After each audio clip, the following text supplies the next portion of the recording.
इस्लामाबाद काकपुल के करीब oil tanker में होलनाक तशद्दुद, एक जांबाज, एक शदीद जख्मी। इस्लामाबाद राजा नदीम क्राइम रिपोर्टर थाना सियाला की हदूद के होटा रोड पर वाक़या काकपुल के करीब हफ्ते की सुबह अफसोसनाक वाक़या पेश आया, जहाँ एक ऑयल टैंकर में अचानक आग भड़क उठी। वाक़ये के फ़ौरन बाद रेस्क्यू 112 और दीगर एमरजेंसी टीमें मौके पर पहुंच गई और आग पर काबू पाने के लिए भरपूर ऑपरेशन शुरू कर दिया।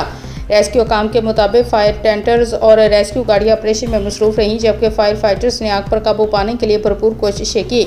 वाक़ये में एक शख्स मौके पर ही झुलस कर जाँबाग हो गया, जिसकी शिनाख्त 28 साल अमजद के नाम से हुई है, जबकि एक और शख्स 21 साल हसनैन रज़ा शदीद जख्मी, जिसका 30% जिस्म झुलस चुका है। जख्मी को इब्तदाई तिब्बी इमदाद फराहम करने के बाद तशवीशनाक हालत में पम्स अस्पताल मुंतकिल कर दिया गया है। रेस्क्यू काम ने बताया कि ऑयल टैंकर में तशद्दुद की वजूहत जानने के लिए तहकीकात शुरू कर दी गई हैं। पुलिस ने जैवकुआ को घेरे में लेकर शवाहिद इकट्ठे करना शुरू कर दिए हैं।